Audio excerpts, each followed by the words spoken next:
प्रिय विद्यार्थियों, विस्तार एजुकेशन के इस क्लास में इस वीडियो में आज मैं आपको class 10th acid base and salt part 2 का वीडियो बना रहा हूं। वीडियो को अधिक से अधिक सब्सक्राइब और लाइक करें।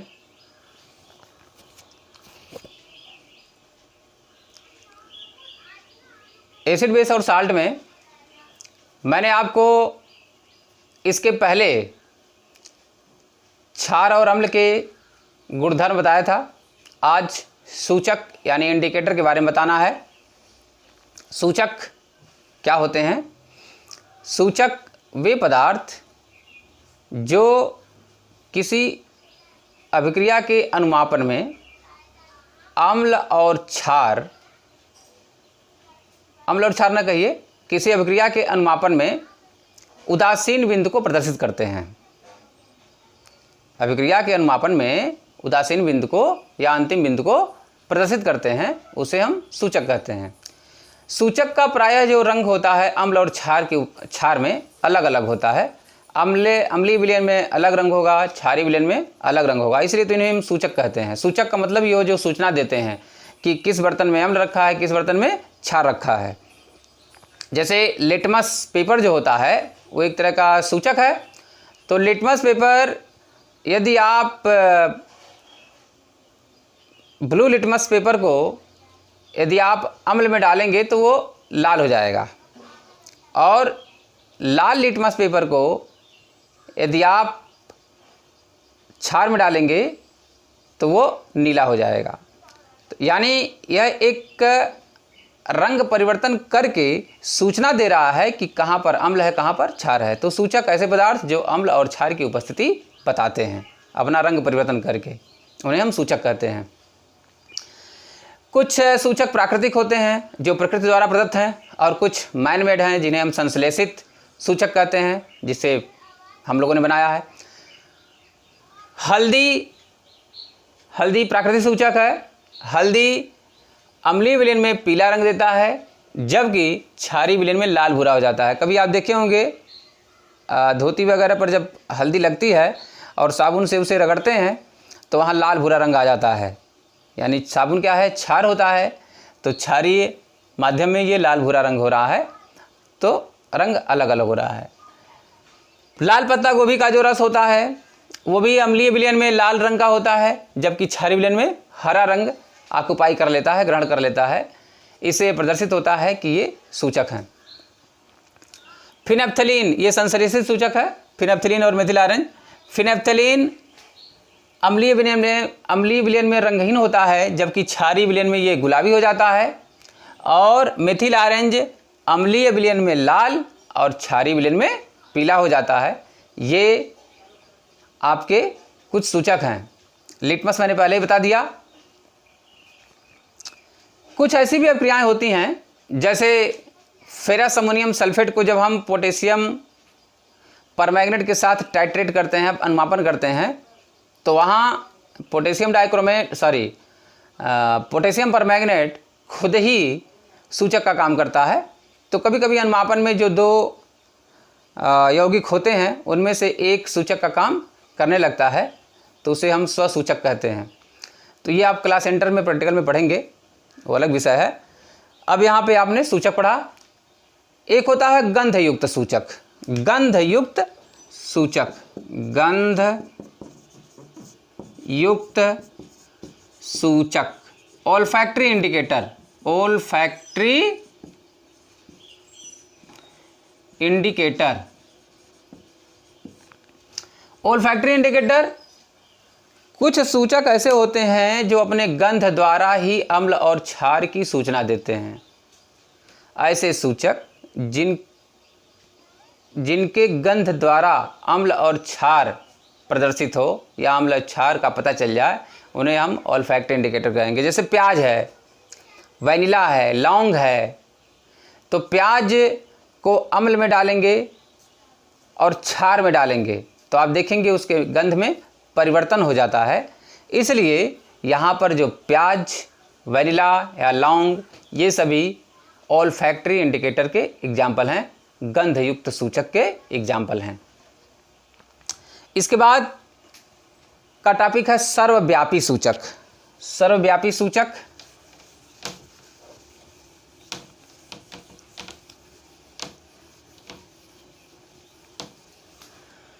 सर्वव्यापी सूचक यूनिवर्सल इंडिकेटर कहते हैं। सर्वव्यापी सूचक यूनिवर्सल इंडिकेटर, इनके बारे में जानिए क्या हो सकते हैं। अभी तक जो मैंने आपको सूचक बताया वो अम्ल और क्षार में अलग अलग रंग प्रदर्शित कर रहे हैं। तो केवल हमें ये सूचक ये बताते हैं कि किस बर्तन में अम्ल रखा है या किस बर्तन में क्षार रखा है। लेकिन यदि मान लीजिए 2 या 2 से अधिक 3 बर्तनों में, 3 बर्तन में मान लीजिए अम्ल ही रखा है, मान लो एक में नींबू का रस रखा है, एक में हाइड्रोक्लोरिक अम्ल रखा है, एक में सल्फ्यूरिक अम्ल रखा है, तीनों अलग अलग तरह के अम्ल हैं। तो तीनों में कैसे पता चलेगा कि कौन ज़्यादा अम्लीय है, कौन कम अम्लीय है? भाई अम्ल में भी प्रबलता होती है, तो अम्ल की प्रबलता किस में कम है, किस में अधिक है, ये कैसे पता चलेगा? तो सर्वव्यापी सूचक द्वारा हमें इसका भी पता चल जाता है कि यदि क्षार 2-3 बर्तनों में रखा है तो किसकी प्रबलता अधिक है, किसकी प्रबलता कम है, किसकी प्रबलता अम्ल में अधिक है, किसकी प्रबलता कम है। ये सभी चीज़ें हमें सर्वव्यापी सूचक से प्राप्त होती हैं। जैसे पीएच पेपर होता है, पीएच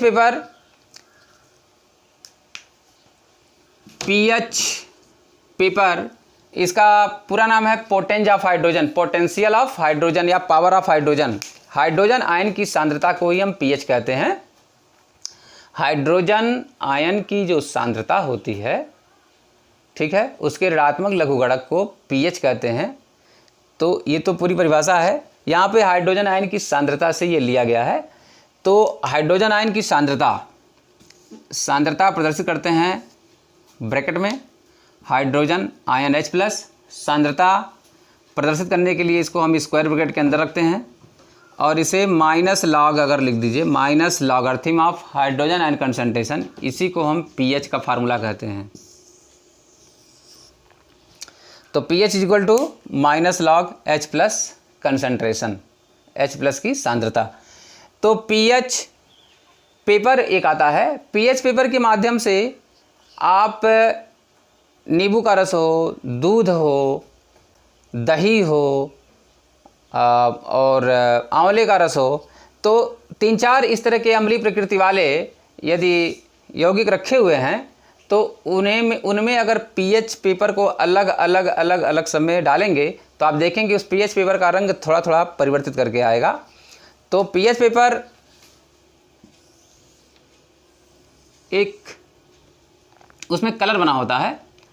यहाँ इसको आप 1 से लेकर के 1, 2, 3 इस तरह से 14 तक, और इसमें सब कलर बने होते हैं। यहाँ से जैसे रेड से शुरू होगा, रेड हल्का होता जाएगा, पिंक, इधर ग्रीन हो जाएगा, फिर इधर अधिक वायलेट वगैरह कलर आ जाता है, गाढ़ा, तो डार्क वायलेट कलर इधर आ जाता है। तो ये पीएच पेपर का एक कलर होता है। और उसी कलर में आप इसमें अगर पीएच पेपर को किसी भी 2 विलयन में आप डालेंगे तो उसका जो रंग परिवर्तित होगा वो इसमें से मैच कराएंगे, इस पीएच पेपर से। तो जब मैच कराएंगे तो यहाँ पर जिस कलर से वो मैच करेगा, ठीक है, मान लीजिए आपने आसुत जल में डाल दिया, तो आसुत जल में डालेंगे पीएच पेपर को तो वो ग्रीन कलर हो जाएगा। इसका मतलब है कि उसका पीएच वैल्यू कितना है, 7 है। दूध में डालेंगे थोड़ा सा, उसकी वैल्यू आती है दूध की 6.5 के आसपास होती है, तो वो मतलब ग्रीनिश से थोड़ा सा हल्का रहेगा। इसका मतलब है कि यहाँ वो उस कलर से मैच करेगा तो वो इस रेंज में आ जाएगा, 6 और 7 के बीच में। तो यहाँ ये जैसे आप HCl में डाल देंगे तो रेड कलर आ जाएगा, यानी कि उसका पीएच वैल्यू 0 और 1 के बीच में है। तो इस तरह से आप इसे पता करते हैं कि कौन अधिक प्रबल है, कौन कम प्रबल है। तो इस प्रकार ये सर्वव्यापी सूचक में पीएच पेपर मैंने आपको बताया। पीएच का एक स्केल है जिसको डेनिश वैज्ञानिक सोरेनसन ने बताया था। इसके स्केल के बारे में थोड़ा सा जानें। पीएच स्केल, पीएच स्केल क्या है? पीएच स्केल, ये देखिए स्केल को आप 0, 1, 2, 3 से लेकर के 14 तक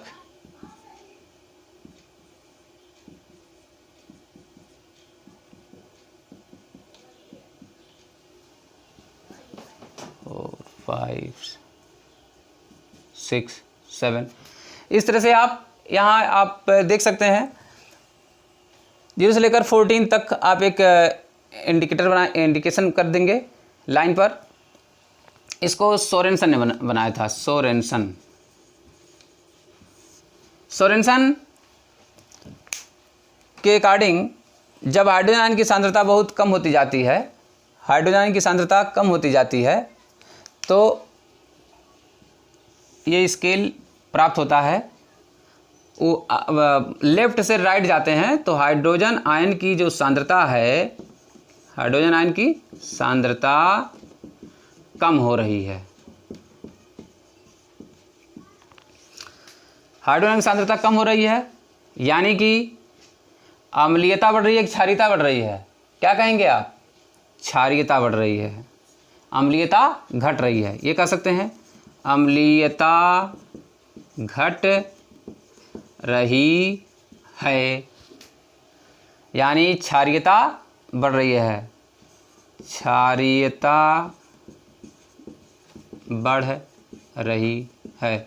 इसलिए याद रखिए यदि HCl का आप pH वैल्यू देखेंगे तो 1 या 0 आएगा, जबकि NaOH का लेंगे, KOH का लेंगे तो उसकी जो pH वैल्यू आएगी वो 14 के आसपास आएगी। तो यानी कि वो सब क्षार हैं और HCl है, H2SO4, HNO3 है, एसिटिक अम्ल है, ये सभी अम्ल हैं, इसलिए इनकी वैल्यू इधर आएगी। 7 जो होता है, ये pH वैल्यू 7 जो होता है ये ग्रीन कलर के लिए होता है और ये उदासीन विलयन के लिए होता है। कैसे विलयन के लिए? उदासीन विलयन का pH वैल्यू जो होता है वो 7 होता है। pH का मैंने आपको फार्मूला बताया अभी, pH = -log H+। इसको आप डिफाइन कैसे करेंगे? देखिए हाइड्रोजन आयन के ऋणात्मक लघुगणक को, हाइड्रोजन आयन सांद्रता को ब्रैकेट में प्रदर्शित किया है, हाइड्रोजन आयन सांद्रता के ऋणात्मक लघुगणक को pH कहते हैं। ये परिभाषा हो गई, इसकी फार्मूले से ही परिभाषा बन गई। हाइड्रोजन आयन की सांद्रता के ऋणात्मक लघुगणक को pH कहते हैं। तो ये परिभाषा है। pH वैल्यू को मैंने आपको यहाँ पर इंडिकेट किया। ये वैल्यू आती है आपकी जल के आयनिक गुणनफल से। जल का आयनिक गुणनफल होता है H+ × OH- = 1 × 10⁻⁴ ये प्रयोग पर आधारित है। तो ये आपको लर्न रखना है, याद करना है कि H+ और OH- का जो कंसंट्रेशन का जो मल्टीप्लिकेशन होता है, इसको हम जल का आयनिक गुणनफल कहते हैं। ये वैल्यू होती है 1 × 10⁻⁴ के पास। pH का कोई यूनिट नहीं होता है, pH खुद में एक संख्या होती है। इसी से आप समझ जाएंगे कि किस अम्ल की या क्षार की प्रबलता कितनी है और कैसी है। इसके बाद यहाँ देखिए आप कुछ पदार्थों के pH वैल्यू मैंने यहाँ लिखा हुआ है, आप इसको देख सकते हैं। शांत HCl की pH वैल्यू 0 है, नींबू के रस का pH वैल्यू 2.5 है, मृदु पेय कोल्ड ड्रिंक्स वगैरह जो आते हैं उनका जो pH मान होता है वो 6 होता है। टूथपेस्ट 8 होता है। टूथपेस्ट कैसा होता है? क्षारीय होता है। टूथपेस्ट क्षारीय होता है क्योंकि दांत में जो रात को आप खाना खाते हैं तो जो फूड पार्टिकल्स दांतों के बीच में रहते हैं, वो फूड पार्टिकल्स में बैक्टीरिया आ जाते हैं और बैक्टीरिया उनको जैव निम्नीकरणीय करके उसमें अम्ल छोड़ते हैं, तो दांतों के बीच बीच में अम्ल आ जाता है। इसीलिए टूथपेस्ट क्षारीय बनाया जाता है। तो उससे साफ़ करने पे वो रिएक्शन उदासीन कर देता है और आसानी से आपका दांत साफ़ हो जाता है। तो टूथपेस्ट क्षारीय 8.0, वॉशिंग सोडा 9.0 डाइल्यूट अन्य 13। अमाशय का रस जो होता है, पेट में जो रस निकलता है भोजन को पचाने के लिए, हाइड्रोक्लोरिक अम्ल होता है 1.4 है। सिरका 4.0, दूध 6.5 यानी अम्लीय होता है, आप जानते हैं। रक्त क्षारीय होता है, इसका pH मान 7.4 है। मिल्क ऑफ मैग्नीशिया MgOH का ट्वाइस, मिल्क ऑफ मैग्नीशिया 10.5। जब पेट में अपच के कारण दर्द महसूस होता है तो उसमें मिल्क ऑफ मैग्नीशिया औषध ली जाती है, जिसका pH मान 10.5 है, जो पेट के दर्द को तुरंत राहत देता है। कंसनट्रेटेड NaOH यानी सांद्र सोडियम हाइड्रोक्साइड का pH मान 14.0 है यानी 14 है। आइए pH की उपयोगिता बताते हैं आपको। pH की उपयोगिता क्या है हमारे जीवन में। पौधों एवं जंतुओं के pH के प्रति संवेदनशीलता, यानी कि कुछ पौधे या जीव जंतु ऐसे हैं जो pH परिसर 7 से लेकर 7.8 के बीच में ही जनरली वो सर्वाइव करते हैं, अपने आप को रख पाते हैं। ऐसे में यदि किसी जगह ज़मीन की, चाहे ऐसे पौधों के लिए या एनिमल्स के लिए अगर pH मान घट जाए या उससे ज़्यादा बढ़ जाए तो उनके लिए फिर सर्वाइव करना मुश्किल होता है। तो इस pH परिसर से हमें ये ज्ञात होता है कि उनका भरण पोषण या उनका पोषण किस प्रकार से उत्तम हो सकता है। मृदा pH, इस प्रकार से किसानों के लिए सबसे उत्तम बात यह है कि ज़मीन का pH वैल्यू यानी मिट्टी की pH वैल्यू जानकर वो स्पेशल टाइप के फसलों को उगा सकते हैं। यदि कोई फसल यदि pH वैल्यू 7 में या 7.5 में अच्छी पैदावार होती है तो उसका pH मान, वो अगर मान लीजिए मिट्टी ज़्यादा क्षारीय है, थोड़ा बहुत अम्ल डालकर उसको 7.5 के लेवल पर ला सकते हैं। यदि अम्लीय है तो उसमें क्षार डालकर, जैसे चूना वगैरह डाल करके मिट्टी को 7.5 pH परिसर में बना सकते हैं। तो ये बहुत कारगर साबित हो रहा है। पाचन तंत्र का pH वैल्यू, हमारे पेट में जो अमाशय रस निकलता है उसका एक pH रेंज है जो मैंने आपको ऊपर लिखा समझाया 1.4। तो ऐसे में भोजन आसानी से पचता है। तो यदि pH मान पेट का जो रस निकलता है उसका pH वैल्यू घट या बढ़ जाता है तो ऐसे में भोजन पच नहीं पाता है, जिससे कि दिक्कत होती है शरीर के लिए। pH परिवर्तन के कारण दंत क्षय, आपके जो दांत होते हैं, दांतों का जो ऊपरी आवरण होता है उसको हम इनेमल कहते हैं। वो कैल्शियम फास्फेट का बना होता है, जो कि शरीर का सबसे हार्ड सब्सटेंस होता है। तो ये सब्सटेंस भी क्षय हो जाता है। कब?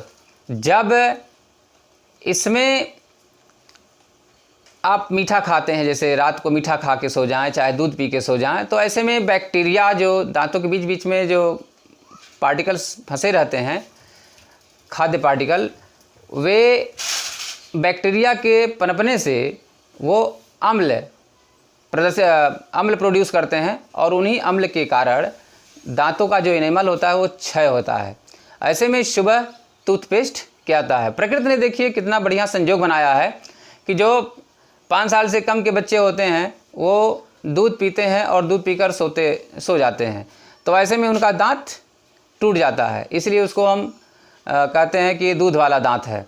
यानी कि प्रकृति ने एक बार उनको भी अवसर दिया है कि आप दांत तोड़ लीजिए, लेकिन बाद में यदि आप दांतों को सही देखभाल नहीं करते हैं तो ऐसे में वो दांत क्षय हो जाता है, फिर वो दोबारा नहीं निकलता है। तो बच्चों के लिए एक बार प्रकृति भी माफ़ कर रही है कि आप दांत गंवा दीजिए, कोई दिक्कत नहीं है। तो सुबह टूथपेस्ट करना ही चाहिए, जिससे कि दांतों में जो अम्ल है वो टूथपेस्ट के क्षार के द्वारा उदासीन हो जाए और आपका दांत सेफ रहे। तो ये सभी इसके उपयोगिताएं हैं pH के। अगले वीडियो में मैं आपको इसके आगे का टॉपिक लेकर आऊँगा। आप इस वीडियो को सब्सक्राइब और लाइक ज़रूर करें। धन्यवाद।